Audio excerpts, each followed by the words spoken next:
Friends, Pandian store serial next promo என்ன மாதிரியான twist ஆக்க போகுதுன்னு பார்க்கலாம். பாண்டியனை ஹாஸ்பிட்டலில் அட்மிட் பண்ணியிருக்காங்க. டாக்டர் செக் பண்ணிட்டு பாண்டியனுக்கு மைல்ட் அட்டாக்காக இருக்கு. அவர் இதுக்கு மேலே எந்த ஒரு உணர்ச்சி வசமும் படக்கூடாது. அப்படி ஒரு வேலை பட்டா அவரோட உயிருக்கே ஆபத்து நல்லா சொல்லி பேசிக்கிட்டு இருக்காங்க. இதை கேட்ட சரவணன் கிட்ட செந்தில் இப்படி ஒரு தப்பை நம்ம தங்கச்சி பண்ணுவா நான் நினைச்சு கூட பார்க்கல. எனக்கு மனசுக்கு அவ்வளோ வருத்தமா இருக்குன்னு நல்லா சொல்லி பேசிட்டு இருக்காங்க. உடனே கதிர் என்னென்ன பேசிக்கிட்டே இருந்தா எப்படி, நம்ம போயிட்டு அந்த குமாரை உண்டையில நாக்காம விடக்கூடாது. முதல்ல அவனுக்கு பாடத்தை கற்றுக் கொடுக்கணும். நம்ம குடும்பத்தை பழி வாங்கணுன்றதுக்காக தான் இப்படிப்பட்ட கேவலமான வேலையை அவன் செஞ்சிருக்கான். இதுக்கு மேலே அவனை எப்படின்னு நம்ம சும்மா விடுறது. இப்பவே போயிட்டு அவனுக்கு சரியான பாடத்தை கற்றுக் கொடுக்கணும்னு சொல்லி செந்தில் கதிர் ரெண்டு பேருமே குமாரோட குடும்பத்தை பழி வாங்கி திருன்னு சொல்லி சண்டை அடிக்கலாம்னு சொல்லிட்டு போக பாக்குறாங்க.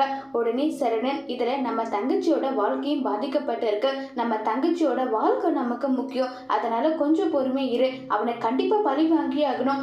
எந்த காரணம் இல்லாம நம்ம தங்கச்சி கூட இவன் நெருங்கி பழகிருக்க மாட்டான். நம்ம குடும்பத்தை பழி வாங்கணுன்றதுக்காக தான் இப்படி எல்லாம் பண்ணிருப்பான். ஆனா என்ன பண்றது, நம்ம தங்கச்சிக்கு இந்த விஷயம் தெரியாதனால அவ வருத்தத்துல இருக்கா. இது பெருசுப்படுத்த வேண்டாம். என்ன பண்ணணுமோ அதை அப்பா பண்ணிக்கிட்டோம். நம்ம கொஞ்சம் பொறுமையா இருக்கலாம்னு சொல்லி சரவணன் செந்தில் கதிர் ரெண்டு பேருமே சமாதானப்படுத்தி வச்சிருக்காங்க.